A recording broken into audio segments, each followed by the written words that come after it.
Hanuman cinema ఇచ్చిన Boost తో full జోష్ లో ఉన్నారు డైరెక్టర్ ప్రశాంత్ వర్మ. ప్రపంచవ్యాప్తంగా ఈ సినిమా 300 కోట్లకు పైగా వసూళ్లు సాధించి భారీ బ్లాక్ బస్టర్ గా నిలిచింది. ఇక ఇటీవల ఓటీటీలో అడుగుపెట్టిన హనుమాన్ అక్కడ కూడా రికార్డులు క్రియేట్ చేస్తుంది. ఇక ఈ ఉత్సాహాన్ని రెట్టింపు చేసేలా హనుమాన్ సినిమాకి బెస్ట్ డైరెక్టర్ గా అవార్డు అందుకున్నారు ప్రశాంత్ వర్మ. ఈ విషయాన్ని తన ఇన్స్టాగ్రామ్ ద్వారా తెలియజేశారు. హనుమాన్ సినిమాకి తొలి అవార్డు అందుకున్నాను, థ్యాంక్ యూ రేడియో సిటీ అంటూ పోస్ట్ పెట్టారు ప్రశాంత్ వర్మ. ఇక ఈ పోస్ట్ చూసిన నెటిజన్లు ప్రశాంత్ వర్మకి కంగ్రాచులేషన్స్ చెప్తూ కామెంట్స్ పెడుతున్నారు. అయితే కొంతమంది మాత్రం ప్రశాంత్ వర్మని కాన్ఫిడెంట్ మెచ్చుకోవాలంటూ ప్రశంసిస్తున్నారు.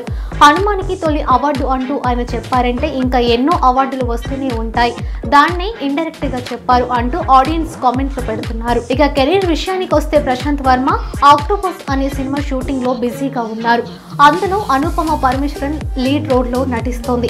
మరోవైపు హనుమాన్ మూవీ సీక్వెల్ జై హనుమాన్ స్క్రిప్ట్ వర్క్ కూడా ప్రశాంత్ వర్మ మొదలు పెట్టారు. ఈ సినిమాను వచ్చే ఏడాది సంక్రాంతికి రిలీజ్ చేయనున్నట్టుగా ఇప్పటికే ప్రకటించారు. ఇక సీక్వెల్ లో హనుమంతు పాత్రలో తేజ సజ్జా కొనసాగబోతున్నాడు.